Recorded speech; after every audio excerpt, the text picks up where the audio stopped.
De retour sur le plateau du Climarathon, les amis, j'espère que vous allez bien. Merci d'être toujours nombreuses et nombreux à nous suivre pour cette émission. C'est la 7e heure de débat et de discussion sur le climat. On commence à fatiguer sérieusement, mais on est toujours aussi content de vous offrir cette émission. Ça va, François ? Ça va très bien, et toi ? Fatigué. Fatigué, non, mais très content. Le marathon est presque terminé, on va aller au bout. Donc voilà, c'est ce qu'on vous disait tout à l'heure dans l'instant de chat juste avant. On a décidé de se dire qu'après plusieurs heures de discussion sur le climat, tout ça est bien gentil, mais qu'est-ce qu'on fait ?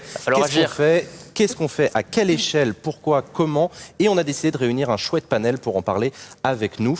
On va commencer par présenter Célia Bloel. Célia Bloel, bonjour. Vous êtes adjointe à la maire de Paris, Anne Hidalgo.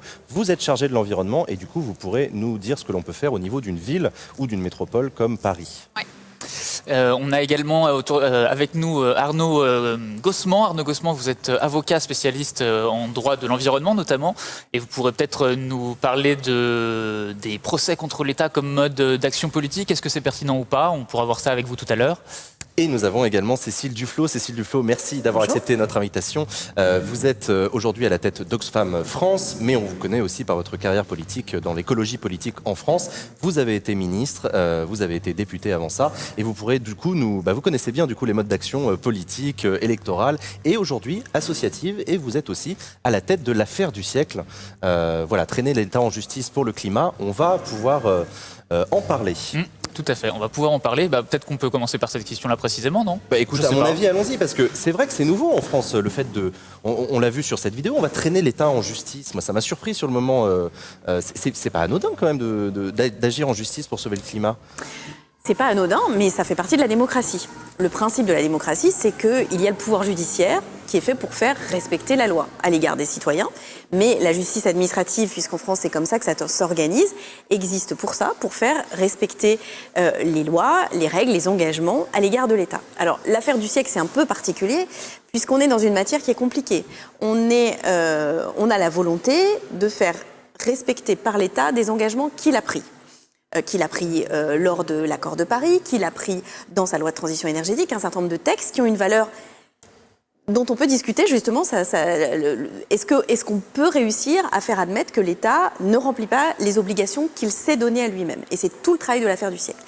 Ce qu'il faut comprendre aussi, c'est que la justice climatique, ça ne se passe pas qu'en France, c'est partout dans le monde. Il y a beaucoup d'initiatives, certaines qui ont eu du succès, aux Pays-Bas notamment, puisque les citoyens et l'ONG qui portait ce recours ont gagné, et que ça aboutit aussi à des changements de conscience. Donc il faut aussi se dire que ce procès, à la fois, il peut avoir un résultat réel, on se bat pour, mais ça va prendre du temps.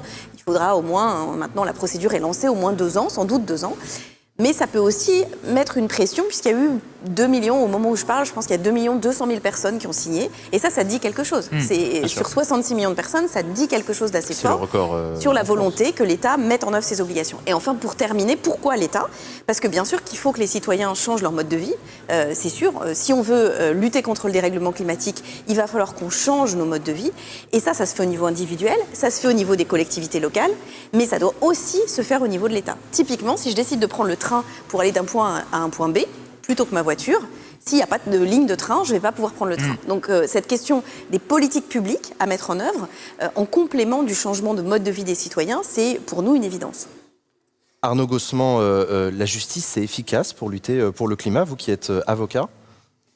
Alors, lorsqu'on regarde un peu l'histoire du droit de l'environnement, le droit de l'environnement a énormément progressé grâce aux actions en justice des associations. D'ailleurs, le milieu associatif français qui s'est créé dans les années 60, sans faire un cours d'histoire, je pense notamment à France Nature Environnement, s'est beaucoup appuyé sur les recours en justice pour faire progresser la cause environnementale, avec de très grands succès, des actions en justice qui ont été déterminantes pour faire annuler des décisions administratives totalement irrationnelles, que ce soit des grands projets autoroutiers, que ce soit des grands projets de lignes à très haute tension, par exemple dans les gorges du Verdon. Des espaces ont été sanctuarisés grâce à des actions en justice. Je pense par exemple au parc de la Vanoise, qui est l'un des plus beaux endroits à mon avis, du monde.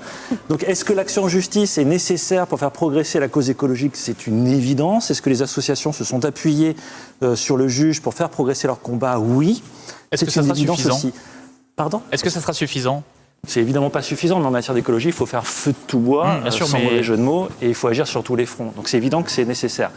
Maintenant, ce que je souhaiterais dire, c'est que lorsqu'on fait une action en justice, il faut être bien clair sur ce qu'on fait, ce qu'on en attend, et qu'il n'y ait pas d'ambiguïté. Est-ce que l'affaire du siècle doit, par son recours, à apporter à la cause écologiste? Par sa pétition, oui. Par la floraison d'articles de presse, d'espaces de discussion, de dialogue, de débat qu'elle a créé, évidemment. Est-ce qu'elle pose une vraie question? Oui, bien sûr.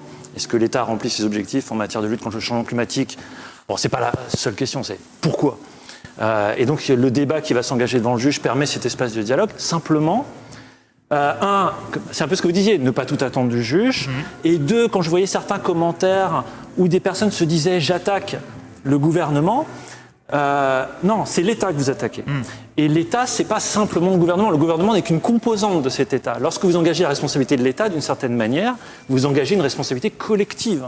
Un État, c'est pas simplement un appareil administratif en droit. Donc il est important aussi de bien comprendre que par ce recours, on ne va pas mettre une ou plusieurs personnes, a fortiori en prison. Et donc il ne faut pas créer de déception éventuelle sur la décision qui sera prise par le juge. Même si elle est favorable, même si le recours est accueilli, il faut bien voir que ça ne sera jamais l'alpha et l'oméga. Je me doute bien que de la part des auteurs de cette action, vous étiez au courant. Mais simplement de la part de certains observateurs, ou peut-être de certains signataires, je me suis dit, il y a peut-être un risque parfois de malentendu, et c'est dans l'intérêt de cette action peut-être de lever ces malentendus éventuels. Voyons la réaction, par exemple, du ministre de l'Écologie, moi qui m'a complètement surprise, qui m'a d'ailleurs un peu déçu. Quand on voit effectivement le ministre de l'Écologie qui dit « je suis très content par cette action, je vais vous recevoir ». Bon, je crois que quelque part, ce n'est pas vraiment la question qui était posée. Et puis, il faut bien voir aussi que lorsque le juge... oui, la question, ce n'est pas de savoir si vous êtes content ou pas. Et lorsque le juge va se prononcer définitivement, ça prendra effectivement un petit peu de temps, c'est le temps judiciaire aussi, ce gouvernement-là, et probablement sur le président de la République, ne seront plus là. Ouais. Et donc, le gouvernement, dans 4 ou 5 ans, va certainement dire « moi, je ne me sens pas concerné ».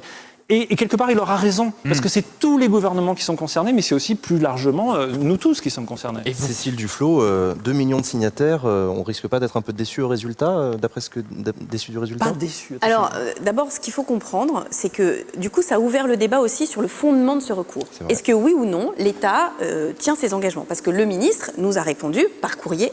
Comment ça se passe la procédure? D'abord, on a fait une demande préalable en disant, puisque j'explique pas en mot de juriste, Arnaud me corrigera, mais en fait, la justice administrative, il faut demander à l'État s'il est d'accord qu'on l'attaque. En résumé, on lui écrit poliment, on lui dit voilà, on envisage de vous attaquer sur tel et tel sujet, qu'est-ce que vous avez à nous répondre? Et on n'a pas le droit d'attaquer directement l'État tant qu'il n'a pas répondu. Et il a 3 mois pour répondre. Et donc l'État, par la plume du ministre de l'Écologie, nous a répondu tout va bien, il n'y a pas de problème, vous avez tort. Une fois qu'il nous a répondu ça, nous on peut dire, nous on pense que c'est pas vrai, donc du coup là, on peut lancer le recours. Et c'est là où on en est aujourd'hui. On a déposé notre mémoire préalable puis le mémoire complémentaire depuis la fin du mois de mai, donc la procédure suit son cours. Donc il peut y avoir des résultats. Il y a un débat entre les juristes sur est-ce qu'on va gagner. Moi, je pense que peut-être, sur un certain nombre de points, le juge peut décider que que le recours est fondé et condamner l'État à mettre en œuvre, à agir. C'est quand même l'objectif. L'objectif, c'est ça. Mais pour aller un pas à côté, l'outil judiciaire, l'outil du procès, c'est dans l'histoire pas seulement un outil qui prend des décisions. Je donne un exemple qui me tient beaucoup à cœur, le procès de Bobigny. Le procès de Bobigny, c'est le moment finalement où on a mis la question de l'avortement au cœur du débat public. C'est une toute jeune fille qui a été violée, qui est en procès, jugée pour avoir avorté. Et on s'en souvient pas, mais elle est relaxée. Mais sa mère, qui a essayé de l'aider, et les 2 de ses collègues qui ont essayé de l'aider, sont condamnés. Donc elles sont condamnées pendant ce procès pour avoir aidé à un avortement de cette jeune fille qui a été violée. Mais le lendemain, le ministère de la Justice envoie une circulaire à l'ensemble des parquets pour dire on arrête de poursuivre pour avortement. Et quelques années après, il y aura la loi portée par Simone Veil. Donc un procès, c'est aussi un moment où, et pour moi l'affaire du siècle c'est ça, de dire maintenant ça suffit. Les responsables qui sont au gouvernement, et tu as parfaitement raison de le dire Arnaud, c'est pas ce gouvernement-là. Le précédent a une part de responsabilité et celui d'avant encore. Et c'est pour ça que dans le film de l'affaire du siècle, on voit bien qu'il y en a pour tous les présidents, depuis Jacques Chirac. Pourquoi ils ont une responsabilité particulière? Parce qu'ils sont au pouvoir. Et que même si les citoyens font tout ce qu'ils peuvent, ils n'éviteront pas le dérèglement climatique si les gens qui sont en responsabilité ne sont pas à la hauteur de leur responsabilité. Si ils ne commettent pas une faute, c'est ce que nous considérons. Donc il faut voir qu'il y a vraiment beaucoup d'imbrications, une imbrication de mobilisation, une imbrication d'efficacité juridique directe, et puis aussi l'idée d'instiller dans le cerveau des responsables politiques, attention, là, vous manquez à vos responsabilités. Peut-être qu'un jour, on vous interrogera personnellement. Parce que oui, la question sera peut-être posée un jour de dire mais à quel moment et qui a failli pour nous trouver dans cette situation où on enchaîne les canicules, où il y a des milliers de morts chaque année. Il y a le Bernat qui dit on fait quoi pendant 2 ans? Eh ben on n'attend pas les bras croisés la décision du juge, on agit peut-être. Ça c'est sûr. Ça c'est sûr. On se tourne vers Célia Bloel peut-être. Non, moi j'avais une question très vite. Ce procès réussi, vous gagnez ce procès, vous vous attendez à quoi comme condamnation? Parce que vous disiez on ne va pas envoyer Emmanuel Macron en prison, c'est pas l'objet de ce genre de procès. Alors l'objectif principal, c'est d'obliger l'État à mettre en œuvre des politiques qui correspondent aux engagements qu'il a pris, notamment en matière de développement des énergies renouvelables, de baisse des émissions de gaz à effet de serre, donc d'économie d'énergie, dans l'agriculture. C'est une obligation à l'action, c'est-à-dire de contraindre l'État. Donc en général, c'est le vocabulaire juridique exact, c'est que si l'État ne le fait pas, il est condamné à une sorte d'amende, si on veut, à mettre en œuvre, mais l'objectif c'est qu'il agisse, à mettre en œuvre ses obligations. C'est ce qui s'est passé aux Pays-Bas. Le gouvernement a été sommé de diminuer de 20% ses émissions de gaz à effet de serre. Et il l'a fait ? Ça aboutit à un autre élément intéressant, c'est qu'il y a eu du coup une prise de conscience au sein de l'ensemble des députés et une forme de pression globale sur tous les parlementaires pour faire voter cette loi. Et dans les baisses d'émissions l'année dernière en Europe, les Pays-Bas sont ceux qui ont un des pays qui ont les plus avancé, alors qu'ils étaient très en retard. Okay. Célia Bloel, le niveau local, c'est un niveau qui est très plébiscité, notamment par les jeunes, pour leur action. Est-ce qu'on peut agir efficacement à l'échelle d'une ville comme Paris, qui ne représente pas grand-chose à l'échelle de la planète, mais pour justement protéger le climat? Ou est-ce qu'il faut qu'on vous attaque en justice? Non, je crois qu'au niveau local, aujourd'hui, le niveau local a fait la démonstration que c'est justement dans les villes que les choses se passent, et se passent depuis maintenant plus de 10 ans. Ce qu'on fait déjà comme démonstration au niveau local, c'est qu'on ne peut pas faire semblant que ça n'existe pas. Ça, je veux dire, non plus aucun politique ne peut tourner autour de ce sujet, mais surtout que les solutions existent et qu'on arrive à les mettre en œuvre et qu'elles ont un impact sur le dérèglement climatique. Donc c'est un impact fort, c'est surtout celui d'arrêter de se dire on va définir des objectifs, des thermomètres. Non, on sait quelles actions il faut mettre en œuvre et on sait comment le faire. À Paris, comme dans plein d'autres villes à travers le monde, on est parti du sujet des règlements climatiques en se disant qu'il fallait qu'on interroge profondément nos modes de vie, de consommation, de production. C'est vraiment tout le modèle de société qu'on remet en question. Et puis, du coup, de le décliner dans tous les domaines de la vie, la mobilité, l'alimentation, le développement des énergies renouvelables. Et la réalité aujourd'hui, c'est qu'on mesure en fait des effets extrêmement positifs de baisse des émissions de gaz à effet de serre de Paris. La politique, par exemple, de transport, le fait qu'on ait réduit la part de la voiture individuelle à Paris fait qu'aujourd'hui, c'est là aussi on a les meilleurs résultats avec une empreinte moins forte. Donc ça réduit. Donc c'est important, mais ça reste 30%, je crois, ce que nous disait tout à l'heure. On a réduit de 39% les émissions de gaz à effet de serre liées à la mobilité. Donc c'est énorme. Mais pour le coup, pour qu'on réussisse le pari collectif, il faut se dire que c'est la première fois de toute son histoire que l'humanité fait face au même problème. Partout sur Terre, on a le même problème avec le dérèglement climatique. Du coup, il faut que tout le monde en fait se mette en route pour lutter contre. Donc l'action des villes est super importante. Mais en fait, il faut maintenant que toutes les planètes politiques s'alignent, le niveau local, le niveau national, le niveau européen, le niveau mondial. Et là, on sent bien qu'il faut vachement encore secouer le cocotier. Et puis l'autre sujet, c'est que par exemple, vous prenez Paris. Si vous prenez la somme de toutes les émissions de gaz à effet de serre, donc ces émissions qui bouleversent notre climat, nous, politiques, on ne peut agir avec des décisions classiques de conseil municipal que sur 20% d'entre elles. Sur les 80 restants, il faut que les citoyens montent dans le bateau, il faut que les grandes entreprises fassent un gros chemin là-dessus. Donc le job de politique aujourd'hui, c'est prendre les décisions maintenant pour construire le monde de demain, et puis c'est mettre en place des choses pour que chacun trouve sa place, avec ses moyens, avec sa casquette, et fasse son chemin aussi dans le dérèglement climatique. Vous attendez plus de l'État ou pas? Oui, parce que c'est ce que j'allais dire. Vous ne pouvez pas tout faire tout seul en tant que collectivité. C'est aussi le paradoxe du niveau local, c'est que c'est un imbroglio de responsabilités différentes. Ouais. Et que du coup, on a parfois l'impression que tout le monde se renvoie la balle. Je ne vous cache pas que... Non, la réalité, c'est qu'aujourd'hui, dans les villes, on est allé au bout de l'exercice partout où on pouvait. Par exemple, c'est lutter contre la pollution de l'air et en même temps contre les émissions de gaz à effet de serre. Mais on est aussi limité parce qu'il n'y a pas de grandes décisions de politique industrielle pour aller vers une nouvelle technologie de voiture. À un moment, l'État a soutenu le diesel. Aujourd'hui, on pourrait se dire une grande décision d'un ministre, ce serait de dire on veut une nouvelle filière propre. On nous parle de plus en plus d'avoir de l'alimentation bio, locale, dans les cantines scolaires. Nous, aujourd'hui, on a réussi ce pari. On sert 30 millions de repas chaque année, 50% de bio et local en 2020 dans les écoles, les crèches, les restaurants des personnes âgées. Mais de fait, en fait, la production française, elle ne suit pas. Donc, il faut des décisions au niveau du ministre de l'Agriculture. Donc, ce qui se passe, C'est qu'on est limité et qu'en même temps, on a décidé à Paris, nous, de déborder en fait de nos propres compétences pour aller plus loin sans l'État. Mais on a besoin de l'État et on a besoin de l'Europe. Donc il faut que tout le monde bouge. Et c'est un peu frustrant à certains moments de ne pas avoir tout le monde. Et du coup, par curiosité pour ceux qui nous regardent, comment s'organise la méthodologie de travail justement de tout ça? Est-ce que vous avez des groupes de travail en commun, l'État, la ville et l'Union européenne aussi? Comment ça fonctionne?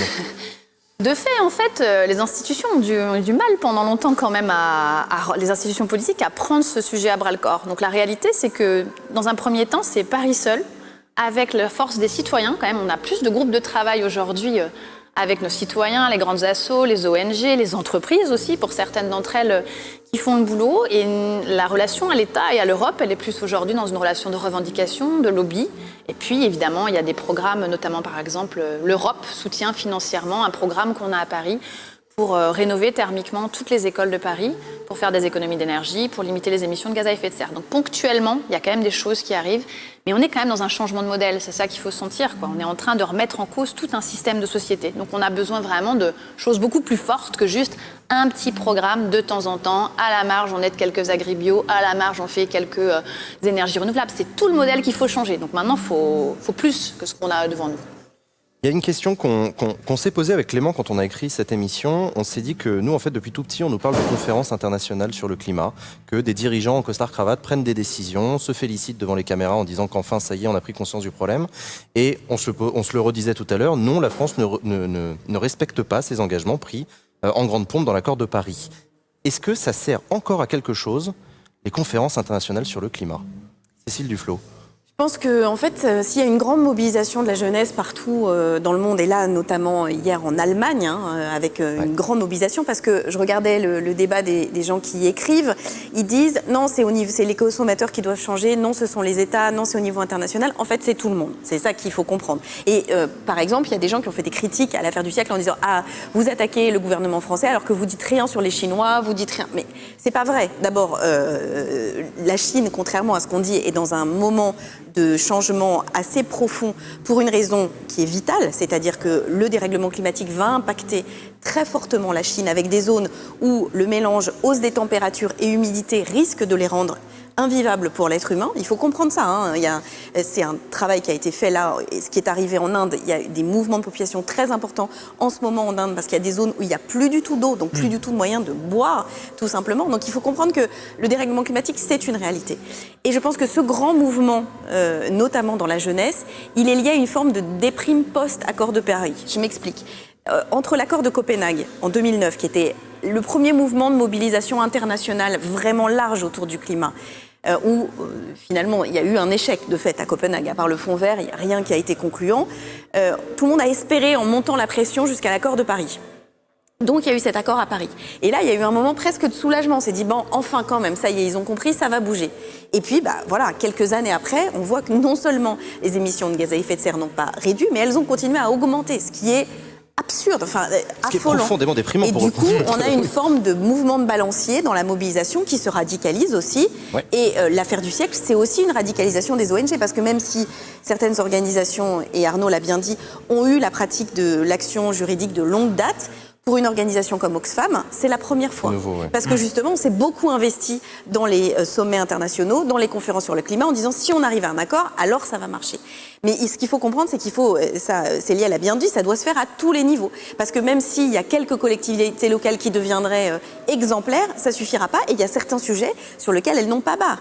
Et sur les grandes entreprises, je voudrais juste dire ça, notamment les 20 entreprises les plus polluantes, il y a quand même des choses sur lesquelles on peut agir, notamment sur le financement. Agir sur le financement par les banques dans les fossiles, c'est quelque chose de très important. Nous, à Oxfam, on intervient beaucoup. Alors, c'est un sujet qui peut sembler un peu aride, mais imaginons que les banques arrêtent de financer la construction des centrales à charbon.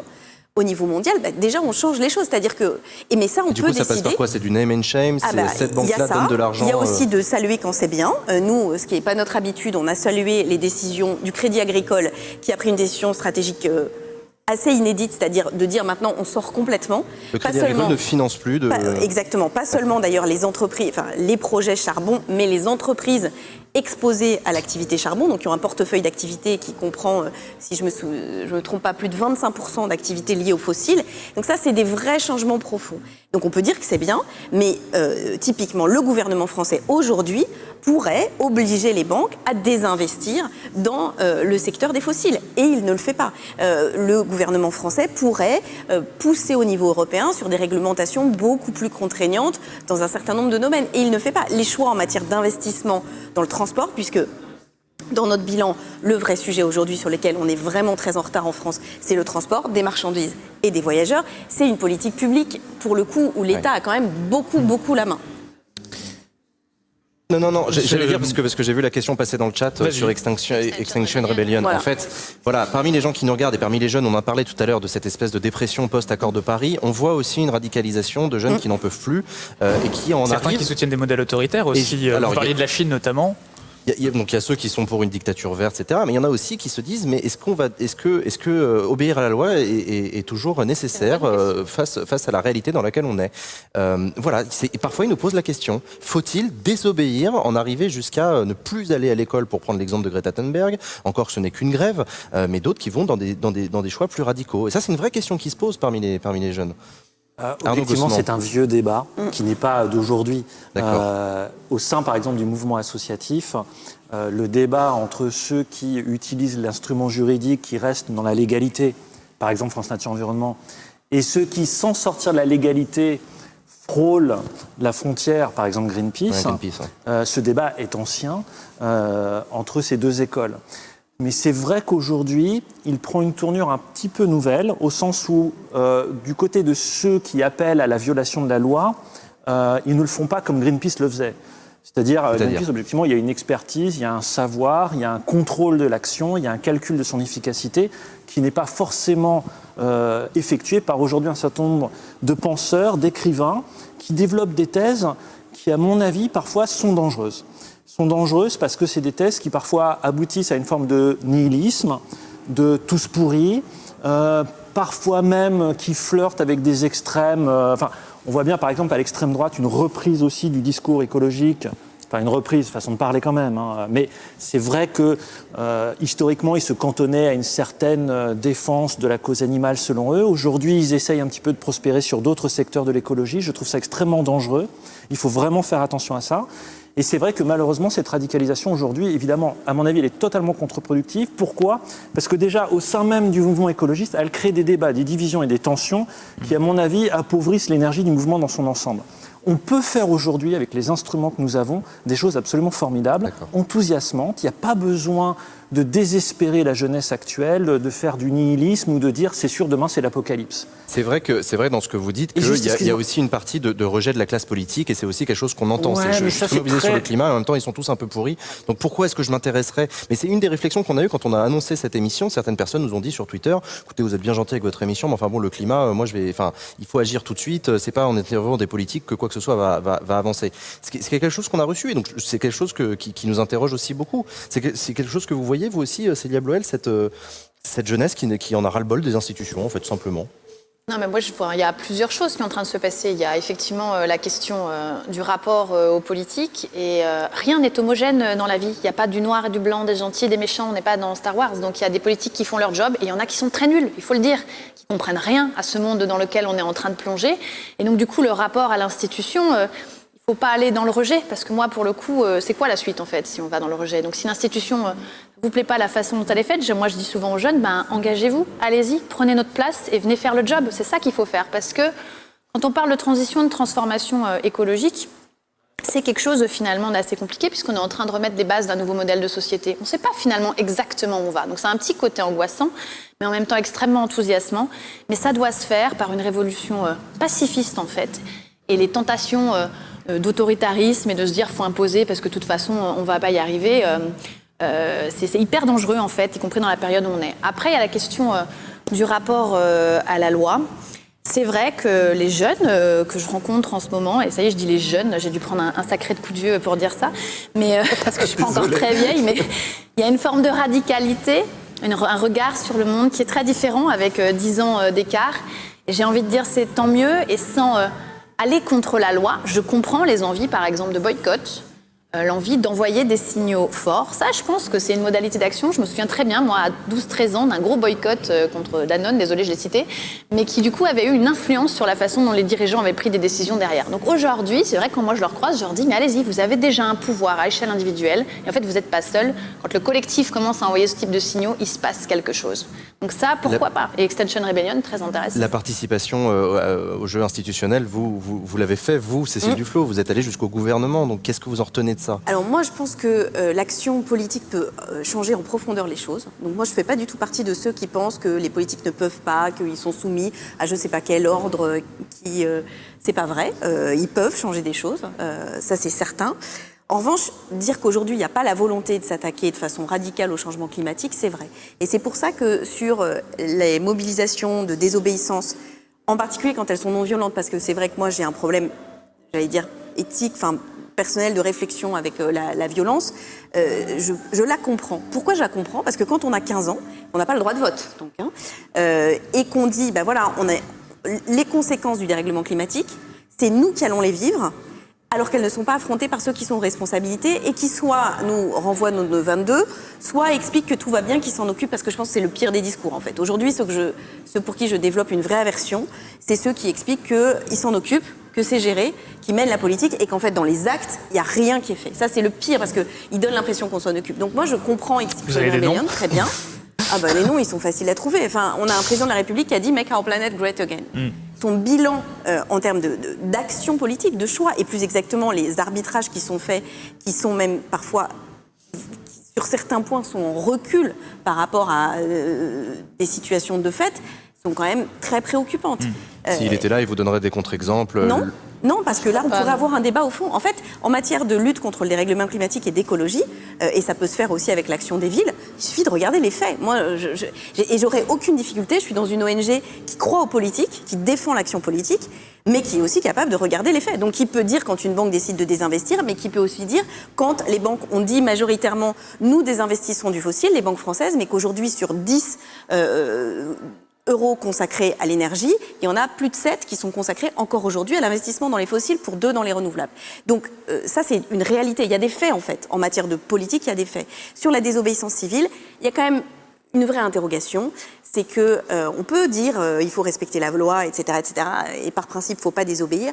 Dans l'histoire de l'humanité, les grands moments de progrès ou de changement, la fin de l'apartheid, la décolonisation, dans un certain nombre de cas, notamment en Inde, la fin de la ségrégation, ça a été le résultat de grandes mobilisations de désobéissance non violente.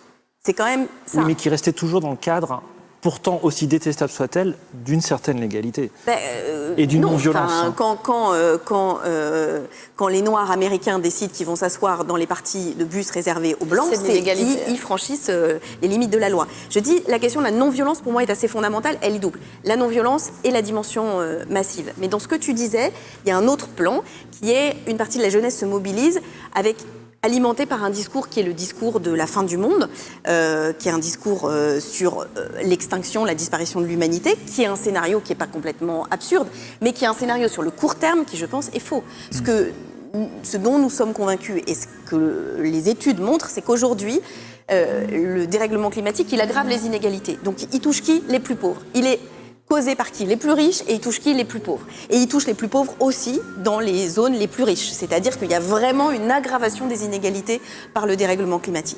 Et donc du coup, c'est pas quelques personnes qui, en se réfugiant au fin fond de la Creuse et en créant une communauté, vont réussir à faire face à cet enjeu qui est un enjeu d'humanité sur l'ensemble de la planète.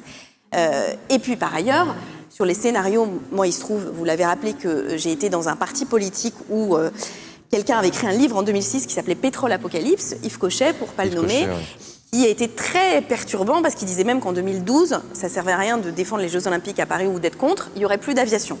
Donc les scénarios d'effondrement, ils ont quand même souvent été démentis. C'est pas un effondrement, comme le dit Jean Jouzel, on crame à petit feu. Donc c'est des épisodes de canicule, c'est les plus faibles qui meurent. Donc les plus vieux, ce sont les femmes qui sont les principales victimes. C'est ça qui nous arrive. C'est une désorganisation et une fragilisation de l'humanité dans son ensemble. Et donc le scénario de faire face à ça et d'obliger les politiques à effectivement vraiment faire changer les choses, je pense que ça peut passer par un rapport de force qui est un rapport de force non violent. Et oui, quand on va décrocher des portraits d'Emmanuel Macron, honnêtement, je vois pas où est le drame. Voilà, je dis les choses franchement. Si ça participe de la prise de conscience, si ça vexe les dirigeants politiques et le président de la République, ça me semble pas très grave. Mais c'est vrai qu'ils ont aujourd'hui été au tribunal pour vol en réunion. Enfin voilà. Mais vous qui avez été ministre, qu'est-ce que vous répondez par exemple à un Nicolas Hulot, je ne sais plus la date exacte, mais sur le plateau de France Inter, quand il dit je suis ministre, j'ai pas les moyens de mener mon action, qui est un sentiment qui est quand même pas mal partagé par la jeunesse, cette impression que ceux qui veulent ne peuvent pas, n'y arrivent pas quand ils sont dans les endroits où il pourrait potentiellement. Vous qui avez été ministre, qu'est-ce que vous auriez répondu à Nicolas Hulot? Est-ce qu'il fallait qu'il fasse preuve de désobéissance civile, lui aussi, au gouvernement, Nicolas Hulot? Alors, d'abord, c'est pas pareil. Désobéir au sein d'un gouvernement, enfin, vous pouvez refuser de signer des choses, mais vous avez un Premier ministre. Et donc, je vais vous répondre très directement. J'ai été membre d'un gouvernement et j'en suis partie. En disant notamment, alors que beaucoup avaient pu me faire le reproche en disant « mais on vous a proposé le ministère de l'écologie ». Et j'avais dit à l'époque, être ministre de l'écologie dans un gouvernement qui n'a pas de cap écologique, c'est avoir un couteau sans lame. Célia, toute la différence à l'échelle locale. Oui, mais Célia, elle aurait une majorité et une maire qui serait totalement opposée à ce qu'elle ferait. Elle ferait de temps en temps des trucs sur les jardins partagés, etc. Mais de façon globale, le soutien politique qu'il faut pour changer en profondeur une politique de transport, il faut que ce soit porté à la tête de l'État. Donc, Nicolas Hulot, il a fait le constat inverse. C'est-à-dire, Nicolas Hulot, c'était l'écologiste le plus aimé, même adoré de tout le monde, dont on imaginait qu'il avait le plus fort rapport de force politique, bien plus qu'aucun dirigeant d'un parti écologiste avant, et ben il a fait le même constat, c'est-à-dire qu'il se faisait contre-arbitrer en réunion interministérielle et que voilà, il n'y arrivait pas, il avait cru qu'il allait pouvoir convaincre, si le Premier ministre et le président de la République le suivaient pas, et ben c'était un couteau sans lame. Donc c'est ça le problème. Le problème, c'est la tête du gouvernement, c'est la ligne globale qui est donnée au gouvernement. Si c'est le ministre de l'Agriculture qui est sur une ligne productiviste et pas du tout de transition écologique, qui gagne tout le temps contre le ministre de l'écologie, le ministre de l'écologie, il a beau être convaincu, engagé, et ben il perd. Voilà. Et donc c'est ça qu'il faut comprendre. C'est pas le gouvernement en soi, c'est le cap politique qui lui est donné. Mais juste ce que dit Cécile est complètement vrai, c'est-à-dire la politique, c'est une histoire d'arriver à embarquer une société sur un projet politique, une vision, et puis après c'est une histoire d'équipe, et a fortiori de patronne ou de patron d'équipe qui donne le cap. Si vous êtes dans une équipe politique, exactement ce que dit Cécile, où l'écologie c'est considéré comme un truc où on peint en vert à la fin du mois une action pour dire qu'on a fait quelque chose, et on s'arrête là, ça peut pas marcher. Moi, c'est vrai que j'ai la chance d'être à Paris avec une maire, Anne Hidalgo, qui y croit fortement, qui d'ailleurs, qui d'ailleurs en fait aussi les frais des fois de son engagement écologiste parce qu'elle vient bouleverser les choses. Mais c'est parce qu'on est une équipe soudée autour du projet qu'on met des choses en place qui font vraiment bouger les choses. Donc c'est ça aussi, il faut choisir ces combats et les gens avec lesquels on les porte. Il y avait aussi quelque chose effectivement qui nous est rappelé par Gripsou dans le chat, c'est que Nicolas Hulot a démissionné en dénonçant très fortement les lobbies. Il faut reconnaître que les lobbies, c'est quelque chose qui revient assez souvent quand j'essaye moi de faire de la pédagogie sur la politique, on me dit toujours oui, mais les lobbies. C'est quelque chose que vous avez constaté, vous voyez effectivement qu'on ne peut rien faire parce qu'il y a des lobbies qui de toute façon derrière empêcheront tout. Alors, je vais vous raconter une histoire de lobby, ça va vexer quelqu'un, mais maintenant il y a prescription. Qu'est-ce que c'est un lobby? C'est quelqu'un qui défend ses intérêts, et notamment ses intérêts, ou les intérêts de son client quand c'est une agence, qui sont des intérêts financiers, de l'argent qu'il peut lui rapporter. Donc je vais vous raconter une histoire, qui est l'histoire des ascensoristes. Vous savez qu'il y avait eu des accidents d'ascenseurs il y a très longtemps, et donc une loi sur la sécurité dans les ascenseurs. Mais quand vous faites voter une loi sur la sécurité dans les ascenseurs, les obligations, elles s'imposent à tous. Les administrations qui possèdent des bâtiments, mais aussi les copropriétés. Donc en fait, c'est assez pratique quand vous êtes fabricant d'ascenseurs ou gestionnaire d'ascenseurs. Si c'est la loi, vos clients, ils sont obligés de faire les prestations. Donc il y a des choses qui sont justes en matière de sécurité, et il y en a d'autres qui sont plus discutables. Donc qu'est-ce que c'est le travail d'un lobby? C'est de pousser le plus loin possible les obligations, pour que comme ça, en l'occurrence un lobby d'ascenseurs, pour que du coup, les clients puissent, les gens soient obligés d'avoir recours à leur travail. Évidemment, c'est pas global. Il y en a qui sont plus ou moins honnêtes que d'autres et on peut discuter. Qu'est-ce que ça fait un lobby dans le bureau d'un ministre? Ça vous met la pression en disant mais attention, si vous revenez en arrière sur certaines dispositions, on va dire que vous risquez la vie des gens. En gros, c'est ça. Après, le politique, c'est lui qui tient le crayon. C'est lui qui cède ou qui cède pas. Donc les lobbies, ils sont puissants parce que les politiques leur cèdent. Ils sont pas puissants en tant que tels. C'est pas eux qui votent les lois. Et même les parlementaires. Quand le gouvernement pousse un amendement dont on comprend très bien à qui il répond et au désir de qui il répond. Si les parlementaires, ils refusent d'appuyer sur le bouton pour et qu'ils appuient sur le bouton contre sur leur pupitre, j'ai aussi été parlementaire, il n'y a personne avec un pistolet derrière leur tempe. Donc les lobbies, bien sûr qu'ils s'agitent, mais ceux qui décident à la fin, c'est ceux qui ont le pouvoir politique. Donc les lobbies, parfois, c'est l'excuse de certains politiques, d'une certaine manière, pour agir, enfin en renvoyant la responsabilité sur les lobbies. Les lobbies, on peut les affronter. Et alors, c'est vrai que c'est difficile. Il se trouve que la loi Allure, qui a un lien avec Paris, puisque c'est celle qui a mis en œuvre l'encadrement des loyers... Je rappelle que c'est la loi que vous avez portée. Voilà, elle s'attaquait. En gros, elle dérangeait une partie du lobby de l'immobilier, ceux des assurances. Eh bien, je l'ai payé très cher, y compris sur un plan personnel, c'est-à-dire qu'on essaye aussi de vous salir personnellement et d'abîmer le messager. Donc, il faut savoir où on veut aller quand on est un responsable politique. Et c'est pour ça qu'il y en a certains qui ne font pas ce choix-là, parce qu'ils ne veulent pas avoir une campagne de presse contre eux. Donc, les lobbies, c'est une réalité. Nicolas Hulot l'a très bien dit, et il a raison. Quand vous avez le lobby des pesticides ou de la chimie dans l'agriculture, bien sûr que si vous interdisez à terme les pesticides, ceux qui produisent des pesticides vont plus en avoir. À l'inverse, si vous lâchez des interdictions, ça leur fait gagner plus d'argent. Mais typiquement, ce débat qui a poussé, parce qu'il y en a d'autres qui sont plus ambigus, sur l'emploi par exemple, et cet exemple il est très précis, ces pesticides qui sont fabriqués en France, mais qu'on n'a pas le droit d'utiliser en Europe, donc qui sont faits pour l'exportation, parce qu'ils sont très dangereux, on avait réussi à dire, ce qui semblait, des parlementaires avaient réussi à faire interdire leur production en France, en disant si ce truc est trop dangereux pour nous, il est aussi trop dangereux ailleurs, donc il faut arrêter de produire ça. Qu'est-ce qui s'est passé? On a fait du chantage à l'emploi en disant telle et telle et telle entreprise risque de fermer. Donc c'est là où le politique doit choisir. Et il faut, je pense, si on veut faire face à cette transition, se dire qu'il faut l'organiser aussi avec les entreprises, mais être très ferme en disant attention, en fait, les pailles et les couverts en plastique, c'est terminé. Donc trouvez autre chose, vous pouvez trouver d'autres modes de production, vous pouvez trouver d'autres façons de faire de la vaisselle, de rendre tout compostable, de faire... Un modèle intense écologiquement, c'est pas un modèle qui ne fonctionne pas économiquement. C'est aussi ça qu'il faut se dire. Simplement, ça nécessite de changer. C'est vrai qu'on imagine bien les lobbies au niveau national, européen, comme vous le dites, mais est-ce que vous aussi, au niveau local, vous dérangez des intérêts particuliers et vous avez des pressions, enfin je sais pas. Elle est encore en fonction. Si, on en a. Non, mais moi je veux dire, je peux raconter comme Cécile. Moi j'ai dérangé un lobby, c'est aller jusqu'à des insultes sur mon texto, sur mon portable perso. C'est là où ça devient. Il faut tenir le coup, c'est-à-dire. Je sais qu'on tape beaucoup sur le politique, mais aujourd'hui, à mon avis, être un bon politique, c'est à la fois avoir des convictions et puis il faut être costaud dans ces moments-là. On est. Il y a des tentatives de séduction de certains lobbies qui essayent de venir vous expliquer quand même que votre politique, machin, mais si on pouvait juste faire un petit peu différent. Il y a des méthodes très douces, il y a des méthodes plus fortes, il y a des gens qui nous ont... mais Anne Hidalgo en parlera bien mieux que moi parce qu'elle en parle sans aucun problème. Promis des campagnes de presse pour nous démolir si on prenait telle ou telle décision. Il y a plein de tentatives, Oui, donc on les a tous, Je veux dire, la transition écologique, ça touche à la mobilité et aux grands pans industriels, ça touche à l'alimentation, agriculture, ça touche au monde de l'énergie, ça touche au monde de l'eau, et ça touche aux intérêts financiers. Voilà, vous avez à peu près nos interlocuteurs du quotidien qui sont valables au niveau local, au niveau national, qui ont des intérêts, qui ont du mal à passer dans le nouveau monde, donc ils se manifestent chacun à leur manière, mais c'est là où il faut tenir le cap. Et du coup, pour les personnes qui nous écoutent et qui constatent là comme nous que c'est terrible, qu'il y a des lobbies et que ça dérange du monde, qui se disent mais qu'est-ce que nous, à notre échelle, on peut faire pour soutenir? Qu'est-ce qu'on peut faire Comme le dit Cécile, en fait, le lobby prend de l'importance parce qu'on lui donne de l'importance. Il y a de plus en plus de personnes qui lui disent en fait, écoute, c'est sympa ton point de vue, mais en fait, moi, ça m'intéresse pas et j'ai décidé d'aller là-bas.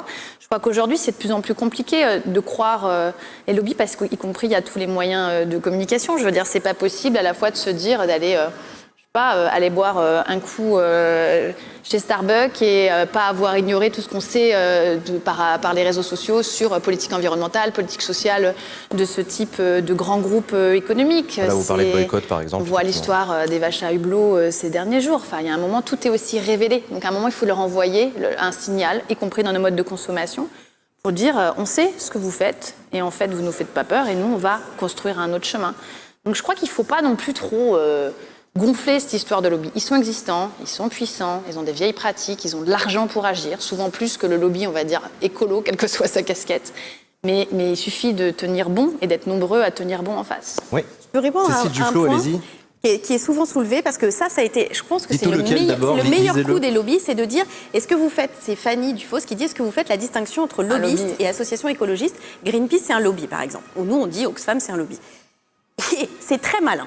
Parce qu'ils disent, bah ouais, ils défendent leurs intérêts, nous on défend nos intérêts. C'est un intérêt général. Mais quand on défend à Oxfam France, nous on défend notamment la solidarité avec le Sud et les conséquences de nos émissions de gaz à effet de serre ou de notre manque de politique d'aide au développement avec les paysans du Sahel. Je peux vous assurer que les paysans du Sahel, ils ne nous payent pas pour qu'on les défende. C'est au contraire des citoyens européens, voire français, qui nous soutiennent, et d'ailleurs d'autres peuvent le faire, parce que c'est ça nos ressources principales, pour défendre l'intérêt général. Vous rendez l'argent des paysans du Sahel. Non, mais c'est très intéressant parce qu'ils ont réussi à dire, il y a Greenpeace d'un côté, il y a nous de l'autre. Mais en fait, il n'y a pas un signe égal entre les deux. Quand on défend les générations futures ou les générations d'aujourd'hui, quand on essaye de lutter contre les émissions de gaz à effet de serre, en fait, on n'est pas juste le contre-pouvoir de ceux qui défendent les émissions de gaz à effet de serre. Parce que, en plus, ils le font souvent de manière cachée. La grande différence, c'est que nous, et toutes les ONG, c'est le cas, on est prêt à publier tous nos rendez-vous, nos financements, comment on travaille. Le principe même des lobbies, c'est qu'ils le font, c'est ça le nom, c'est dans les couloirs, ils le font de manière cachée, ils le font de manière indirecte, et ils n'aiment pas quand on raconte quelles sont leurs méthodes. C'est intéressant ce que vous dites justement sur les intérêts défendus, c'est la question que je voulais poser à l'avocat. Quand on défend le climat, l'environnement, c'est qui son client ? En tant qu'avocat, je ne défends jamais le climat ou l'environnement. Je défends des personnes ou des entreprises ou des associations. Après, il y a une façon de les défendre. On peut les défendre en leur apprenant à contourner les lois. D'ailleurs, ça ne marche pas très bien. Ou au contraire, à tirer profit du droit actuel pour aller mieux. Sur les lobbies, parce que c'est vraiment une question très intéressante, je suis tout à fait d'accord, il y a une part de fantasme et ça sert aussi d'excuse parfois à une forme d'inertie politique. Ça, c'est très juste.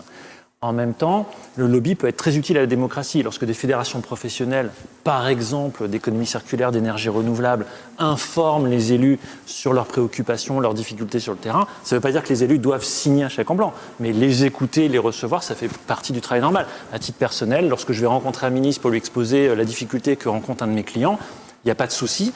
Ça serait bien que ça soit plus transparent, c'est-à-dire que les agendas des ministres, comme dans certains pays, soient peut-être rendus publics. Moi, ça ne me poserait aucun souci. Mais c'est tout à fait normal d'écouter. Ce qui serait normal, par contre, c'est que j'ai la capacité, en tant qu'avocat, de corrompre, manipuler, agresser. Il y a des techniques aujourd'hui de trolling sur Internet pour affaiblir l'audience de certains journalistes. Ces pratiques sont détestables et doivent disparaître. Il faut ça participe aussi, et des enquêtes l'ont prouvé, de lobby, effectivement. Tout à fait. Donc ça doit absolument disparaître. Alors, il y a une autre question qui est intéressante, c'est la question que tu soulevais sur les associations écolos, sont-elles des lobbies ? Alors, c'est une question complexe. Je me rappelle que lors du Grenelle de l'environnement, on avait eu des discussions entre ONG qui étaient assez vives sur le mode « est-ce que nous devons être traités de la même manière que les syndicats de salariés ?» par exemple. Moi, j'y étais favorable, c'est-à-dire qu'il y ait des critères de représentativité, de transparence. Pourquoi ? Parce que on n'a pas de souci avec les grandes associations nationales, parce que d'une certaine manière, du fait de leur écho, elles sont soumises automatiquement à un devoir de transparence, parce qu'un journaliste peut enquêter sur Oxfam, sur Greenpeace, etc. Et d'ailleurs, il y a eu des tas d'enquêtes là-dessus. Par contre, au niveau local, nous avons des associations, c'est triste à le dire, mais c'est une vérité, qui parfois vont utiliser la cause écologiste, alors qu'en réalité, le combat n'est pas celui de défendre l'environnement. Ça peut être par exemple un combat politique pour dézinguer le maire en place au nom d'une idéologie qui en réalité est purement politique, qui n'est pas du tout environnementale. Ça peut être aussi pour défendre des intérêts industriels. Il y a parfois des associations qui en réalité défendent des intérêts d'entreprise de manière masquée. Je ne suis pas en train d'alimenter à nouveau la boîte à fantasmes, mais il faut bien voir que ce n'est pas parce que tout d'un coup vous vous dites association de défense de l'environnement que automatiquement vous défendez l'environnement. Donc c'est vrai que là aussi, je pense qu'on pourrait progresser. L'État a essayé de le faire, ça a été assez maladroit, et d'ailleurs ça a exclu parfois des associations tout à fait sincères du débat politique. Donc ça a été mal fait. Mais poser la question du statut du bénévole, faire en sorte que des personnes qui militent dans des associations puissent avoir une reconnaissance, notamment pour leur point à la retraite, en contrepartie, sécuriser leur financement mais les rendre plus transparents. Là, il y a une vraie réflexion sur le mouvement associatif, de manière à éliminer les fantasmes, à les rendre plus efficaces, à faire en sorte que les jeunes d'aujourd'hui s'y retrouvent, parce qu'ils ont d'autres méthodes de militantisme que de participer à une AG, de se déplacer, etc., notamment les outils type réseaux sociaux, mais qui demandent des financements pour beaucoup d'associations. Je veux dire, c'est une vraie question. Simplement dire non, une association n'est jamais un lobby, c'est pas ce que tu as dit, hein. Mais c'est pas vrai, et ça ouvre une autre question sur qu'est-ce qu'on veut comme type d'ONG et d'association en France pour garantir leur liberté, leur financement, donner un statut aux bénévoles. Ça, c'est une vraie question à laquelle je serais très attaché, notamment pour continuer à en faire en sorte que toutes ces personnes soient moteurs pour la progrès du droit de l'environnement. D'accord. Et un tout dernier point, si vous permettez, sur les entreprises, parce que l'essentiel de mon investissement professionnel, c'est pour défendre des entreprises. Je voudrais dire aujourd'hui que il ne faut pas tout attendre du politique. Et souvent, quand je rencontre des jeunes qui me disent « Ah, mais le politique, j'en dis « Mais toi, tu peux faire plein de trucs. » Et notamment, soit en tant qu'étudiant, par ton choix d'études et ton choix d'activité demain, mais aussi dans ton entreprise. Il n'y a pas une seule boîte où on ne puisse pas faire quelque chose. Et est-ce qu'aujourd'hui, il se passe quelque chose ? Je ne voudrais pas que Total soit l'arbre qui cache la forêt. Il se passe des choses dans les entreprises, moi je trouve, et de plus en plus, notamment de jeunes dirigeants. Je ne dis pas que tout est... je ne vis pas dans les bisounours, il y a des contraintes. Mais très sincèrement, aujourd'hui, il y a vraiment des gens qui ont envie de faire des choses avec du sens, intéressantes, et qui ne se posent pas juste la question de leur salaire à la fin du mois. Moi, je suis d'une génération où, quand on sortait de la fac, le critère de réussite, c'était d'abord celui de la rémunération. Aujourd'hui, quand je vois les jeunes avocats qui rejoignent mon cabinet, ce n'est pas le cas. Je ne dis pas qu'ils se contenteraient de 3 francs 6 sous ou de 3 euros 6 cents, mais très sincèrement, aujourd'hui, ils ont d'autres questions, d'autres appétences que celles uniquement d'avoir des beaux locaux. Je crois que Célia Bluel, vous vouliez intervenir, ouais. Non, je voulais réagir à ce que je disais, mais sur 2 choses. Y a-t-il des trolls engagés par le lobby rapidement, mais il faut se pencher sur la question du nucléaire, sur la question des OGM, sur plein de questions. En fait, on trouve très très rapidement les fausses d'assaut, les faux comptes. On sait à qui vous pensez. Il suffit de creuser, voilà. Oui, ça a été démontré, même. Il y a des images, j'ai trouvé que ça Non, je voulais ressemble. répondre à une autre question. J'en ai vu une passer. Je croyais que c'était une table ronde sur les solutions. Elles sont les solutions. Donc moi, je voudrais pas sortir de cette table ronde sans avoir Il nous comment... reste 25 minutes. Alors, je vais la faire super rapide, mais juste Célia pour dire, Bluel, c'est allez-y. quoi un job, par exemple, comme le mien, d'être adjointe à la maire de Paris en charge de la transition écologique dans une ville comme Paris ? C'est se dire qu'on a des émissions de gaz à effet de serre qui bouleversent le climat et qui font toutes les catas qu'on voit aujourd'hui dans le monde, que pour changer ces émissions de gaz à effet de serre, il faut faire un profonde refonte du modèle de la ville, interroger mode de vie, mode de consommation, mode de déplacement, mode de production. Et ça veut dire que nous, en fait, on a pris un outil pour regarder d'où venaient les émissions de gaz à effet de serre de la ville. C'est le transport, c'est l'énergie, c'est les bâtiments, leur manque d'isolation.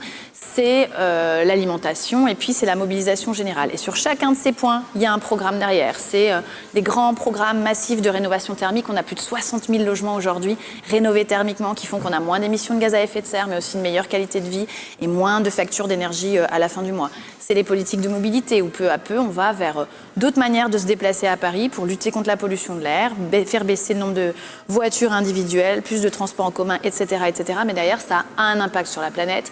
C'est manger autrement. On utilise notre argent public pour acheter mieux, du bio, du local, etc. Ça donne un signal au marché, ça donne un signal aux agriculteurs, mais ça fait aussi un changement dans la vie parisienne. Et je pourrais vous raconter ça... c'est le développement des énergies renouvelables, mais je pourrais vous en parler des heures, mais c'est juste pour dire que des programmes, il y en a. Et que beaucoup de villes à travers le monde le font. Et on est en train de faire la différence avec ça. Et on pense aujourd'hui, on pense demain en même temps. Donc c'est juste pour dire que non, les politiques ne font pas rien. On se bouge beaucoup dans les villes. Et l'idée maintenant, c'est de dire, on a les solutions, on sait les mettre en œuvre pour la plupart. Donc il n'y a pas d'excuse pour que les autres montent dans le bateau. Et qu'est-ce que vous répondez par exemple à Stout Fanboy qui vous dit c'est accueillir les JO et qui visiblement a l'air de critiquer... Ah, les JO, c'est vraiment un sujet... moi, je faisais partie des personnes qui n'étaient pas... extrêmement allante sur l'idée d'accueillir les JO. Et puis, il y a eu cette décision locale, nationale. Ils arrivent à Paris. Du coup, maintenant, je fais partie de ceux qui pensent que s'il y a des JO, ça ne peut pas être juste un truc à un instant ponctuel. Il y a des jeux, on bouleverse Paris et puis ça s'arrête là. On veut vraiment le prendre comme un élément qui va accélérer la transformation de la ville. Je vous prends un exemple hyper concret. Moi, je travaille sur l'eau depuis des années. Ouais. Et un de mes jobs, c'est de redonner de la qualité de l'eau, que la qualité de l'eau soit de nouveau à niveau, parce qu'en fait, partout en France, les fleuves, les nappes phréatiques sont vraiment dans un état cataclysmique. Et donc, du coup, on s'est mis comme objectif que la Seine soit baignable pour les Jeux en 2024. Ça a permis d'accélérer tous les problèmes de reconquête de l'eau. Ouais, mais sauf que vous n'aurez pas raté que nous, on se baigne depuis 2 ans dans les cadeaux et qu'on se baignera dans la Seine en 2024. C'est pas que pour les Jeux qu'on le fait. C'est évidemment pour que derrière, les Parisiens puissent sauter dans l'eau, y compris en période de canicule, parce qu'il fera de plus en plus chaud à Paris. C'est Météo France qui le dit, sous les effets du dérèglement climatique. Et aussi pour qu'on préserve mieux notre ressource, qui aujourd'hui est vraiment dans un très très mauvais état, et ça permet d'accélérer les programmes. Cécile Duflot ? Oui, moi je voudrais dire 2 choses. D'abord sur les JO, c'est une position qui est totalement personnelle. À cet instant, je n'engage évidemment pas Oxfam, mais je ne peux pas m'empêcher de regarder ce qui se passe en ce moment dans la préparation de la Coupe du Monde au Qatar. Et les dizaines et dizaines, je crois peut-être même centaines de personnes qui sont mortes, des ouvriers qui travaillent sur les chantiers, qui sont dans un état qui confine à l'esclavage. Il y a eu beaucoup de reportages, la situation a été documentée. Et je me souviens de ce qui s'est passé au moment des JO à Sochi, et notamment des dégâts sur l'environnement. Ou la Coupe du Monde au Brésil, qui a été un carnage écologique aussi. Donc, en fait, je me dis, si les JO sont organisés ici, il n'y aura pas des centaines de personnes qui vont mourir ou qui vont être en situation d'esclavage. Donc sur cette question-là, j'ai une position qui me détache de plein de gens, mais je suis très opposée au not in my backyard, c'est-à-dire en fait tant que chez moi ça va bien, ça peut être détestable ailleurs. Je pense que la façon dont on produit dans les pays du Sud, la manière dont on utilise leurs ressources extractives pour nos besoins, doit nous interroger nous aussi. Et donc sur cette question-là, j'ai une position quand même de me dire soit on arrête ces grandes compétitions internationales, soit on change radicalement la manière de les organiser. Soit on change radicalement la manière de les organiser, mais en tout cas, on ne peut pas dire on ne les fait pas chez nous, comme ça, on est tranquille, et puis on ferme les yeux sur comment ça se passe ailleurs. Voilà. Donc, mais ça, je le dis, c'est vraiment une position qui m'est complètement personnelle. En revanche, sur qu'est-ce qu'on peut faire et quelles solutions Qu'est-ce qu'on peut faire et quelles solutions Il faut comprendre que la politique publique, c'est-à-dire l'action collective, c'est 3 choses. La première, c'est la réglementation. C'est autorisé ou c'est interdit. Le débat a été ouvert notamment sur la question du transport aérien de courte distance en France en disant on pourrait interdire les vols intérieurs. Alors ça fait réagir plein de gens, mais tous les jours, vous vivez dans un monde de réglementation et ça, qui attente à votre liberté. C'est obligé de mettre une ceinture de sécurité dans une voiture. Et vous pourriez dire c'est moi, c'est ma vie, si je veux, je ne mets pas de ceinture de sécurité. Non, vous aurez une amende. Et d'ailleurs, si vous êtes contrôler plusieurs fois, ou d'un moment, on pourra même mettre en cause votre permis de conduire. D'ailleurs, si vous franchissez un feu rouge ou si vous téléphonez au volant, vous pouvez, au bout d'un moment, perdre votre permis de conduire. Vous irez jusqu'en prison. Donc, on est dans un monde de réglementation. Pourquoi ? Pour vivre en société, tout simplement. C'est le moyen qu'on a trouvé pour réguler la vie des humains. Ça, c'est le premier point. Donc, on peut changer la réglementation. Changer la réglementation en matière de construction, les obligations en matière de rénovation, simplifier l'installation des modes de production d'énergie renouvelable, parce qu'on est quand même dans un pays qui a sans doute le potentiel d'énergie renouvelable le plus important, mais qui a été freiné pendant des années, que ce soit l'éolien en mer, que ce soit la géothermie. C'est un peu fou quand on y pense, quand on voit ce qui se passe au Portugal ou au Danemark, par exemple. Fermons la parenthèse. Donc la réglementation, premier élément. Deuxième élément, la fiscalité. C'est-à-dire que vous payez plus ou moins, et on fiscalise plus. Par exemple, les produits de luxe ont une TVA plus importante. Parce qu'on considère que si vous êtes assez riche pour vous payer des produits de luxe, vous pouvez contribuer plus. Il faut quand même se dire, il y a eu tout un débat sur l'impôt sur le revenu. C'est pas du tout l'impôt qui procure le plus de revenus à l'État. Celui qui procure le plus de revenus à l'État, c'est la TVA, la taxe sur la valeur ajoutée. Donc, on peut changer la fiscalité, la rendre plus incitative ou négative. C'est pour ça que la taxe carbone est intéressante, mais, et je reviendrai, il y a eu un débat sur la taxe carbone et en quoi ça a créé les gilets jaunes. Mais je vais y revenir, parce que ça, c'est donc le deuxième outil, la fiscalité. Et je pense que la fiscalité écologique est le chemin qu'il faut emprunter. Troisième outil, la commande publique et l'investissement. Ce que l'État et les collectivités locales font avec leur argent. Est-ce que la ville de Paris, elle fait un nouveau tramway ou est-ce qu'elle améliore la circulation automobile sur les quais, par exemple ? Elle peut choisir. Elle a choisi de rendre les quais piétons et de faire un tramway. Mais on peut choisir ce qu'on fait de l'argent public. Si on décide que toutes les cantines en France doivent être bio et qu'on le finance, du coup, vous allez avoir un marché, un débouché pour la production bio qui va avoir un effet immédiat sur la production et les choix des producteurs. Donc voilà, c'est juste par la décision de rendre bio, en fait, on crée une filière de fait. Exactement. Il y a donc 3 outils. Je redis, la réglementation, la fiscalité et l'investissement, la commande publique. Et donc, si on veut organiser la transition écologique, il faut utiliser ces 3 outils simultanément. C'est pour ça que si vous faites que la fiscalité carbone, vous dites aux gens, vous prenez votre voiture, ça va vous coûter plus cher, mais qu'ils n'ont aucun plan B et qu'ils habitent loin de leur lieu de travail, qu'ils n'ont pas de moyens de prendre de transport en commun, ou que les transports en commun ne fonctionnent pas, vous ratez un des éléments. Donc les solutions, elles sont là. Elles sont que en matière d'énergie, en matière d'agriculture, parce que à l'affaire du siècle, on a dit quels sont les 6 grands chantiers qui nous semblent indispensables. Sur la question des énergies renouvelables, par exemple, on sait ce qu'il y a à faire. Il y a à travailler sur la réglementation, il y a à travailler sur le financement, et ensuite, ça va dérouler. Donc, les outils de politique publique, on les a. C'est ça qui est beau et rassurant. Je veux dire ça aux gens qui nous regardent. C'est-à-dire que ce qu'ont montré les travaux du GIEC, c'est que la situation est de plus en plus tendue, mais qu'en fait, on a des solutions. En l'état actuel des compétences techniques, des capacités cognitives de l'être humain et des ressources technologiques, on peut faire face au dérèglement climatique. On sait le faire. C'est pas comme s'il y avait une situation qui était hors de contrôle. On n'avait pas les moyens de lutter. Imaginons On ait fait exploser 3 centrales nucléaires simultanément à 3 points du globe. En fait, on ne sait pas faire disparaître. Voilà, ça, on ne sait pas gérer. Un astéroïde qui voilà. arrive. On ne sait pas gérer. On ne sait pas faire disparaître la radioactivité d'un endroit. On ne le sait pas. Techniquement, on ne sait pas le faire. En revanche, faire face à la crise climatique, techniquement, technologiquement, cognitivement, c'est-à-dire qu'on est capable de le penser, on peut le faire. Donc ce qui manque, c'est la volonté. C'est pour ça que je n'arrive pas à être pessimiste. C'est que, en fait, je me dis, on va trouver la clé. On sait comment faire. On sait comment faire, c'est technologiquement à notre portée. Donc il faut activer ces 3 actions simultanément, du nord au sud. Arnaud Gossement, sur la question de la réglementation, c'est quelque chose qui résonne chez l'avocat? En fait, quand j'écoute Cécile, je suis absolument d'accord avec tout. Et, attention, il va y avoir un mais. Et je me dis, comment ça se fait que... Tu devrais faire de la politique, Arnaud. Non, mais c'est vrai, c'est très sincère, au sens où les solutions, on les connaît. Quelles sont les bonnes décisions à prendre, on les connaît. Et d'ailleurs, est-ce que le politique a essayé de prendre de bonnes décisions? Oui, bien sûr. Il y a eu des tas de bonnes décisions qui, malheureusement, n'ont pas été appliquées, sont restées lettres mortes, etc. D'où ma question... Comment on fait pour faire en sorte que ces solutions deviennent des réalités pour que les hommes politiques et les femmes politiques prennent ces décisions qui sont d'intérêt général et dont eux-mêmes sont bien souvent convaincus, peuvent être convaincus. Et là, je me dis qu'il faut peut-être être moins juridique, moins politique, et pourtant je suis juriste, et se poser la question culturelle. Dans la Charte de l'environnement, qui est notre texte le plus important en France sur l'environnement, le dernier des principes, c'est celui de l'éducation de l'environnement. Pourtant, c'est le plus important.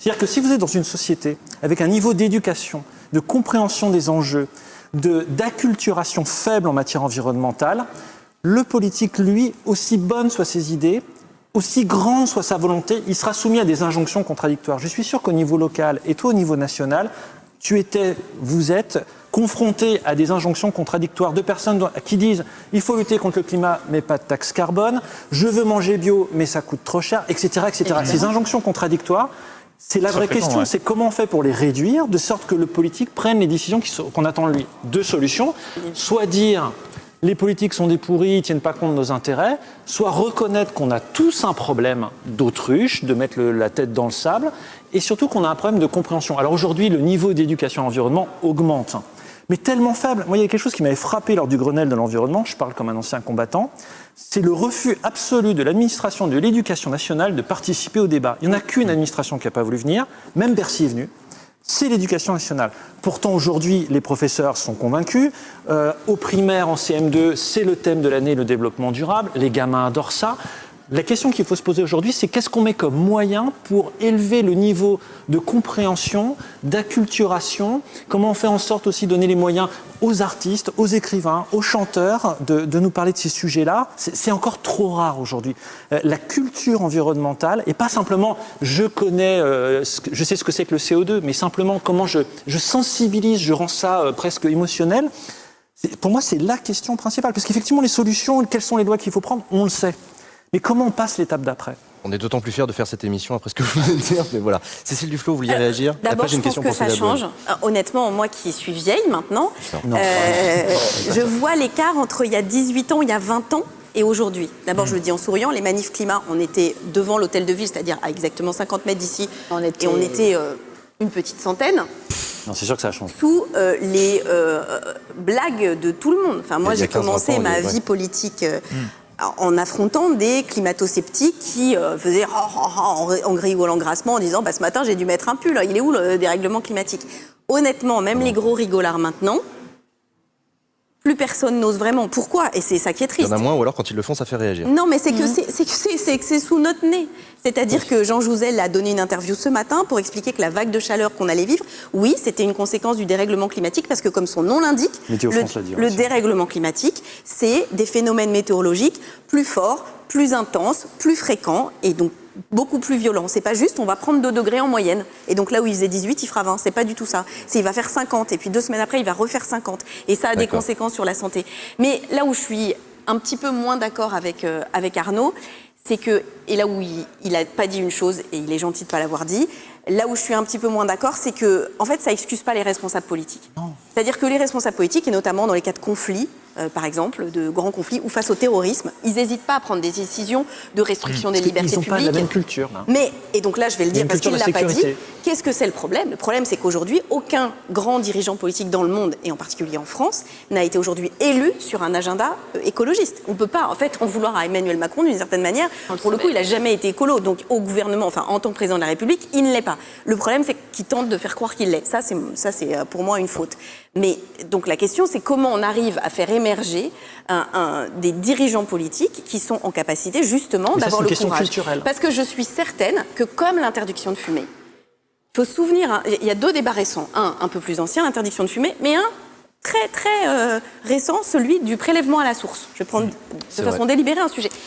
Aucun politique n'osait prendre, et d'ailleurs François Hollande a presque fait machine arrière, la décision du prélèvement à la source en disant « je vais être détesté si je fais ça ». Et en fait, qu'est-ce qui se passe ? Rien. Pas un bruit, pas un mot, c'est rentré dans les mœurs instantanément. Pourquoi ? Parce que même ceux qui rallouillaient, au fond d'eux, ils se disaient que c'était quand même plus normal. Et puis, à la fin, finalement, de ne pas être obligé de payer, mais que ça arrive tous les mois parce que vous y êtes un peu obligé par l'extérieur, c'est pas si mal. Et donc, je suis convaincue, mais vraiment profondément, qu'aujourd'hui, on peut prendre des décisions de politique publique beaucoup plus radicales qu'avant, d'abord parce que les gens ont compris le problème, et parce que quelque part, si c'est pas possible, je vais donner un exemple très concret. Les dosettes de lait. Les dosettes de lait que vous mettez dans votre café, dans des petits bacs en plastique. Ben oui, c'est pratique. En fait, en vrai, si vous avez une bouteille de lait dans votre frigo, c'est pas non plus très compliqué. Donc, s'il y a plus de dosettes de lait, mais c'est vrai que c'est tentant. Et moi, quand on dit c'est les consommateurs, mais c'est dur de résister. C'est dur de résister d'aller au Starbucks. J'ai vu quelqu'un qui disait, pour aller à Toulouse, c'est 3 fois moins de temps et c'est 50% moins cher en avion qu'en train. C'est pas vrai en Bien plus. sûr que c'est tentant. Parce que là, Toulouse, maintenant, c'est 4 heures en train. Donc, porte à porte, c'est pas grave. J'ai fait le calcul. Mais donc, ce que je veux dire, je peux comprendre ça. Et tout le monde est face à ces contradictions. Moi aussi, je suis pas une écologiste parfaite. Et même d'ailleurs, s'il y avait 10% d'écologistes parfaits, ça ne suffirait pas. C'est tout notre mode de vie qui doit changer. Donc, il ne faut plus qu'il y ait de dosettes en plastique. Voilà, par exemple, il ne faut plus qu'il y ait de lingettes. Et donc, on va retrouver à savoir utiliser des chiffons, ce qui n'est quand même pas le bout du monde de la Terre. Carrément. Et ça évitera de jeter dans ces poubelles des tissus qui sont un des déchets les plus énergivores quand on les détruit, alors qu'ils peuvent être réutilisés. Et en fait, c'est pour ça que je pourrais multiplier les exemples. C'est quand même... C'est pour ça que je dis pas désespérée, et que là où je suis d'accord, et c'est d'ailleurs le choix que j'ai fait dans mon parcours de vie personnelle, c'est qu'il faut que la société civile mûrisse. Il faut que la pression sur les dirigeants soit plus importante, de leur dire les gens sont prêts, allez-y. Et quand même, moi je m'en souviendrai toute ma vie, 1 million de personnes qui signent en à peine 48 heures pour attaquer l'État sur le dérèglement climatique. Ça veut dire, et nous on n'avait pas pensé que ça arriverait. Ça veut dire que les gens sont beaucoup plus prêts, plus ils sont jeunes, plus ils sont prêts, et puis même un certain nombre de gens plus âgés se disent on peut quand même pas faire ça et laisser la situation dans cette... J'avais une question pour finir pour Célia Bleuel, parce que vous avez parlé d'injonctions contradictoires. Et alors c'est peut-être au niveau local que ça s'exprime le plus fort. Est-ce que vous, en tant qu'élu local, vous n'avez pas, c'est vrai, les Parisiens qui vous demandent tout et son contraire toute la journée. On veut se déplacer facilement tout en réduisant les gaz à effet de serre, plus de vélos mais en même temps plus de facilité de transport. Moi, je ne vis pas ça comme une contrainte forte au quotidien, mais c'est sûr que je pense que la chose la plus révélatrice qu'on a eue ces dernières années, c'était les débats sur la pollution de l'air. Bon, en fait, on avait d'un côté des gens qui, de manière extrêmement légitime, nous disaient on n'en peut plus, même si la pollution c'est quand même a vachement diminué depuis 30 ans. On avait des niveaux de ville asiatique il y a 30 ans à Paris, ça s'est amélioré, mais c'est toujours pas bon. On a des urgences qui sont toujours encombrées quand il y a des pics de pollution, des gamins qui en souffrent, des gens qui disaient agissez. Et de l'autre côté, des gens qui disaient mais il y a des travaux dans Paris parce qu'il y a cette politique de réduction de la voiture, on est dans les bouchons, etc. Il y a eu un moment où c'était très très dur, mais je dirais que face à l'injonction contradictoire, il y a 2 choses dans lesquelles nous on est engagés et qui ne sont pas d'ailleurs l'une ou l'autre, c'est les 2 en même temps. C'est le politique, il est là pour décider, il ne faut jamais oublier, on n'est pas élu pour regarder passer les trains ou faire comme on a toujours fait, on est là pour faire bouger la machine dans un sens, c'est décider, c'est notre responsabilité. Et l'autre, c'est de partager ces grands enjeux et ces injonctions contradictoires avec la population.